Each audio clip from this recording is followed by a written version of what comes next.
पाकिस्तान का वो नंबर 1 इस वक्त स्कूल सिस्टम है। मैं उसके हेड ऑफिस में थी बीइंग अर्ली ईयर्स मैनेजर, और बुक्स मैंने बहुत कह लें कि समर ब्रेक और काम करके सिविल काम करके मैंने वो लिखी थी, लेकिन उन बुक्स में मेरा नाम नहीं। हमारे मुल्क में टीचर बनता कौन है? हमारे मुल्क में टीचर यूनिवर्सिटी का टीचर, स्कूल का टीचर, हर जगह का टीचर वो टीचर बनता है जो अपनी ड्रीम पूरी नहीं कर पाता। मैं अगर देखूं तो 10% लोग ऐसे होंगे जो कि बाय चॉइस इस प्रोफेशन में आए। इवन ये 10% में मैंने बहुत ज़्यादा आपको बता दिया। वो लोग बहुत खुशकिस्मत थे जो इश्क को काम समझते थे या काम से आशिकी करते थे। हम जीते जी मसरूफ रहे, कुछ इश्क किया, कुछ काम किया। बहुत खूबसूरत, काम बहुत इश्क के खूबसूरत। आड़े आता रहा और इश्क काम से उलझता रहा। फिर तंग आकर हमने दोनों को अधूरा छोड़ दिया।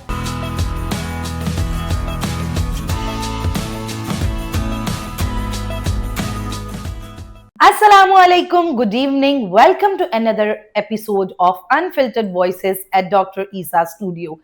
So आज हमारी जो गेस्ट हमारे साथ मौजूद है, I am very happy when I see the womens who are empowered, who are enough के जो दूसरों को इंस्पायर करें, और खास तौर पे एक सीईओ हों और जिन्होंने इतनी हार्डशिप से, चैलेंजेस से अपना नाम बनाया और बहुत सारा काम किया। तो आज की स्टोरी हमारे साथ मौजूद हैं CEO of training zone miss Hamna Shahzad. So आइए जानते हैं इनसे इनकी स्टोरी, चैलेंजेस और क्या क्या इनकी क्रिस्प लाइफ में रहा और किस तरह ये सक्सेसफुल हुई। So welcome to the podcast. How are you Hamna? अल्हम्दुलिल्लाह, आई एम फाइन। आप कैसी हो वरदा? I am good. अच्छा हमना, फर्स्ट ऑफ ऑल तो आई एम वेरी ग्लैड कि आप यहाँ आई। आप मेरी बहुत प्यारी दोस्त भी हैं और उसके साथ साथ you are doing a lot. तो हमना, सबसे पहले तो अपने बारे में थोड़ा सा बताइए, व्हाट यू आर डूइंग, क्या क्या चैलेंजेस करके बीइंग अ सीईओ, क्या अब आप क्या फील करती हैं? अपने बारे में बताऊं तो by profession I am an educationist, और मैंने जब ये एक इनिशिएटिव लिया था कि मैंने लोगों के लिए बहुत काम करके देख ली है, अब मुझे कुछ ऐसा करना चाहिए कि मैं अपने लिए करूं, तो ये मेरा डिसीजन था 2018 एंड का। ओके, लाइक इट्स बीन अच्छा now 7 Hamna, years. What's the point, या वो कौन सी ऐसी चीज थी जिसने कहा कि यस अब मैं अपना करने वाली हूँ, दूसरों का नहीं करने वाली? हाँ, वो चीज़ें ऐसी थी कि जो हार्डशिप्स आपने देखी होती हैं अपनी जॉब्स में, आप लोगों के साथ मिलके प्रोजेक्ट्स करते हो, कुछ आपको थोड़े बहुत लोगों की तरफ से जो आप लोग आपको डिसीव करते हैं और कमिटमेंट्स को पूरा नहीं करते। तो that was the point I thought कि जब मैंने लोगों के लिए इतना किया, लोगों को बेनिफिट हो रहा है, तो क्यों ना मैं अपने लिए करके देखूँ। लेकिन वो अपने लिए करके देखने में भी मुझे लगे 5 साल लगे, जब मैंने अपनी चीज़ों को पैरेलल लेकर चली। उसमें जॉब भी थी, उसमें मेरा अपना प्रोजेक्ट भी साथ चल रहे थे। तो करते आप कह लें कि जर्नी तो ऑलमोस्ट 7 इयर्स की है, लेकिन स्टेबल करने में कभी भी ऐसे नहीं होता कि ये आपको ओवरनाइट सक्सेस दे। यस। लेकिन वो एक पॉइंट जो था, मेन थिंग थी इसमें प्लानिंग। वो प्लानिंग अगर आप सही कर लो तो आई थिंक कि हम चीज़ों को सही लेकर चले हैं। यस। अच्छा हम ना, बीइंग अ वुमेन, हम बड़ी चीजें देखते हैं उसमें, जॉब्स जब करते हैं मुख्तलिफ चैलेंजेस फेस करते हैं। तो हमना की कोई एक ऐसी स्टोरी के विच लाइक के जिसने एक बूम दिया हो, वो चैलेंज भी हो लेकिन उसने बूम दिया हो, बट वो स्ट्रेंथ में कन्वर्ट हो गई हो? वो स्टोरी मेरी थी कि I worked with the renowned school system. Pakistan का वो नंबर 1 इस वक्त स्कूल सिस्टम है। मैं उसके हेड ऑफिस में थी बीइंग अर्ली ईयर्स मैनेजर, और बुक्स मैंने बहुत कह लें कि समर ब्रेक और काम करके सिविल काम करके मैंने वो लिखी थी, लेकिन उन बुक्स में मेरा नाम नहीं आया था। एंड दैट्स वेरी शॉकिंग होता है ना एकदम। एक्चुअली शॉकिंग तो मैं उसको नहीं कहूंगी, मुझे शॉक तो नहीं लगा था। ये एक चीज मुझे नजर आ रही थी कि ये होगी, लेकिन मुझे अफसोस ज़्यादा हुआ था क्योंकि मुझे मुझे कहा गया था कि मेरा ये ख्याल गलत है, क्योंकि मैंने डिस्कस भी किया था। तो वो मेरा पॉइंट था कि मैंने सोचा कि जब मेरी स्ट्रेंथ ही मेरी ट्रेनिंग है, मेरी स्ट्रेंथ ही मेरी बुक राइटिंग है, तो क्यों ना मैं इसको एज अ कंसल्टेंट अपनी मार्केट में लॉन्च करूँ। तो वो फिर मैंने अपने, अब ऑब्वियसली एक कॉन्फ्लिक्ट ऑफ इंटरेस्ट को आप कह लो कि क्रिएट किए बगैर इस काम को करने में बहुत टाइम लगा। अदरवाइज तो कॉन्फ्लिक्ट ऑफ इंटरेस्ट क्रिएट करके करे तो बहुत ईजी था। यस। वही मार्केट उनकी थी, वही मार्केट मेरी थी, लेकिन वो एक नाम बनाने में, चीज़ों को करने में, वो एक मेरे लिए सबसे बड़ा चैलेंज था जो कि मैंने फेस किया है। अच्छा, अब जैसे कि you are doing your own company और आप अपने एक प्रोजेक्ट को लेके चल रही हैं ट्रेनिंग ज़ोन, तो उसके बारे में बताइए कि एक तो पहले एजुकेशन डिपार्टमेंट में ट्रेनिंग्स कितनी ज़्यादा इम्पोर्टेंट है and what kind of trainings are you providing? Actually अगर हम एजुकेशन सेक्टर की बात करें तो चाहे वो स्कूल की ट्रेनिंग, स्कूल में बच्चे हों, स्कूल के टीचर्स हों, कॉलेजेस के हों, यूनिवर्सिटीज़ के हों, या इवन वो यूनिवर्सिटी से निकल कर आपके कॉर्पोरेट कल्चर में भी जाएँ, तो training yes, is most important thing, because unfortunately we don't have any degree to become a teacher. या हमारे मुल्क में टीचर बनता कौन है? हमारे मुल्क में टीचर यूनिवर्सिटी का टीचर, स्कूल का टीचर, हर जगह का टीचर वो टीचर बनता है जो अपनी ड्रीम पूरी नहीं कर पाता। यस, मतलब मैं अगर देखूँ तो 10% लोग ऐसे होंगे जो कि बाय चॉइस इस प्रोफ़ेशन में आए, इवन ये 10% भी मैंने बहुत ज़्यादा आपको बता दी है। तो मेरे ख़्याल में कि प्रॉपर एक कंटेंट को पढ़ाना, बच्चे की ग्रूमिंग, अगर वो अर्ली ईयर्स है तो उसकी थ्योरीज़, उसका कंटेंट, उसकी टीचिंग स्ट्रैटेजीज़ का टीचर को पता होना ज़रूरी है, यस, और ये एज टू एज वेरी करेंगी। देन उसके बाद अगर हम देखें तो अब कॉलेज के बच्चों को में हमारा लेक्चर मेथड होता है। या वहाँ पे बच्चों को और तरह की चीज़ें चाहिए होती हैं, करियर काउंसलिंग चाहिए होता है, पर्सनैलिटी ग्रूमिंग चाहिए होती है। फिर जब यूनिवर्सिटी में बच्चे आते हैं, हार्ड स्किल्स बहुत अच्छे होते हैं, yes, soft skills zero. They need time management so that they can able to like meet the deadlines, be a good team player। उनको अब वो कहेंगे टीम मेंबर बनना नहीं आता उनको, उनमें लीडरशिप स्किल्स नहीं होते। देन उसके बाद फर्दर देखें, they are not able to communicate. Yes, उनको अपना प्रोजेक्ट बनाने के लिए जब वो या अपने डाइसर्टेशन को डिफेंड करने के लिए आते हैं तो they don't have a perfect pitch.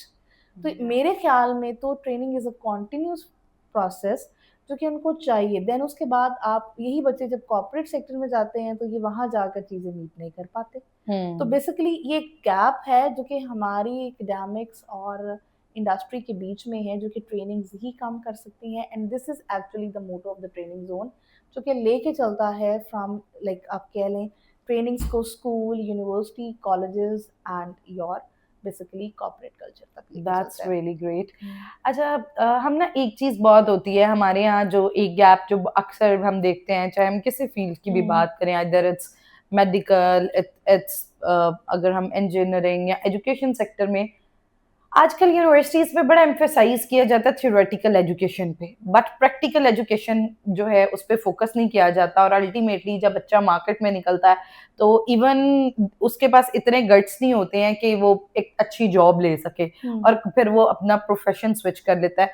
तो व्हाट यू थिंक दैट कि अगर आप इस गैप को देखें, तो ये ऐसा क्या कॉज़ है, या इस चीज़ को किस तरह इम्प्रूव किया जा सकता है? देखिए, मैं ना इसमें थोड़ा-सा जो चीज़ हमेशा देखती हूँ ना, मुझे फ़ॉल्ट टीचर के एंड पे नज़र आता है। जी, जी। अगर देखिए यूनिवर्सिटीज़ में अगर आप किसी भी प्राइवेट सेक्टर यूनिवर्सिटी को देखें, आप पब्लिक सेक्टर यूनिवर्सिटी को देखें, तो लैब्स भरी पड़ी हैं, बनी पड़ी हैं, आपके यस, पास मटीरियल्स अवेलेबल हैं। आप गवर्नमेंट के कॉलेजेस में चले जाएँ, आप जो हमारे अभी ये सामने हमारे अगर देखा जाए तो सिम्स है सामने, yes, it's a very good college, यहाँ सीटें नहीं मिलती। इसका मतलब क्या है कि यहाँ पर जगह है हमारे पास प्रॉपर लैब्स अवेलेबल हैं, हॉस्पिटल्स अवेलेबल हैं, पढ़ाने वाले इंसाफ नहीं कर रहे।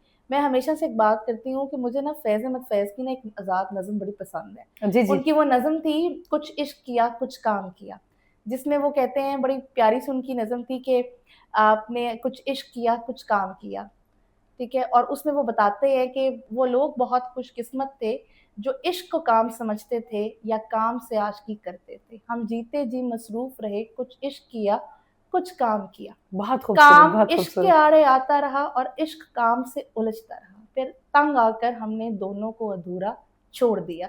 अब जब आप अपने प्रोफ़ेशन को अपना पैशन नहीं बनाएँगे, चाहे वो टीचिंग है, चाहे वो मेडिकल है, चाहे वो ट्रेनिंग है, आप कैसे इंसाफ़ करेंगे? फिर तो आप क्रेडिट आवर्स पूरे करेंगे। यस। अगर इवन एक स्टूडेंट भी है, वो भी उसको पैशनेटली लेके नहीं चलेगा, तो क्या करेंगे? आप टीचर्स हैं, आ रहे हैं, हाज़िरी लगा रहे हैं, जा रहे हैं, क्रेडिट आवर्स पूरे कर रहे हैं, वो बॉदर ही नहीं कर रहे, उसको पैशनेटली लेके नहीं चल रहे कि बच्चे ने कोई ज़हमत भी की है लैब में आने की, बस अटेंडेंस पूरी हो गई और रिटन ले लिया, तो फिर यही चीज़ें हमें देखने में। That's true. हुँ। बहुत बहुत खूबसूरत तरीके से आपने वेल इलैबोरेट किया इसको। हुँ। अच्छा, हम ना एक लास्ट क्वेश्चन की जानिब बढ़ते हैं। डॉक्टर ईसा डायग्नोसिस अनफिल्टर्ड वॉइसेस में अक्सर हम एक चीज़ बहुत बात करते हैं, जब तमाम चीज़ें पूरी हो जाती हैं ना, तो one thing which we always neglect is our health.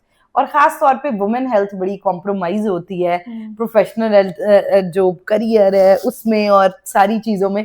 तो एट योर एज या आपके एक्सपीरियंस के मुताबिक कितना इंपॉर्टेंट होता है अपनी हेल्थ को साथ लेके चलना? देखें, for me health is actually a wealth. मैंने इसको कॉम्प्रोमाइज की है काम के चक्कर में, एंड अगर आप इसको कह सकती हैं तो हाँ, फ्यू इयर्स बैक मुझे एक स्वेयर हेल्थ इशू हुआ था, और मुझे वहाँ अंदाज़ा हुआ कि health is actually a wealth. और या ख़ास कर कि अगर हम फीमेल बॉडी को देखें तो फीमेल बॉडी तो वैसे ही इतनी कॉम्प्लिकेटेड है, और मेरे एक वो गायनी के इशू से मैंने कितना सफ़र किया है, मेरे काम ने कितना सफ़र किया है, उस हेल्थ की वजह से मैंने अपनी ट्रेनिंग्स कितनी मेरी कॉम्प्रोमाइज़ हुई हैं। तो health is actually a wealth, इसको कभी भी जो कह लें कि फॉर ग्रांटेड नहीं लेना चाहिए। आपकी जो भी मेडिकल चीज़ें हैं, आपको मेरे ख्याल में तो every 3 months you should go for your test. आपको अगर फ़ौरन अपनी यस, बॉडी में कोई चीज़ अनयूजुअल लगे, इवन आपको लग रहा है कि मुझे कभी ड्राइनेस नहीं हुई थी, अब ड्राइनेस होना शुरू हो रही है, तो उसको भी अनयूजुअल ना लें, क्योंकि वो भी कोई ना कोई आपकी बॉडी के अंदर कोई चेंज होता है जिसका वो अलार्म होता है। मेबी अभी शुरू का हो, हल्का-सा हो, तो उसको वहीं पे पकड़ें, बजाए इसके कि वो फिर उस स्टेज पे आ जाए कि वो uncurable. That's really great. Miss Samna Shahzad हमारे साथ मौजूद थी, CEO of training zone. We learn a lot in the end. हम हमेशा एक बात कहते होते हैं, your health is wealth, so it is very important कि चाहे आप किस भी प्रोफेशन से आपका ताल्लुक है उसमें अपनी हेल्थ को कॉम्प्रोमाइज ना करें। और इनकी इतनी जबरदस्त स्टोरी से hope you get the inspiration और आपने बहुत कुछ सीखा होगा। Thank you so much Hamna thank for you. Your time. See you in another episode. अल्लाह हाफिज।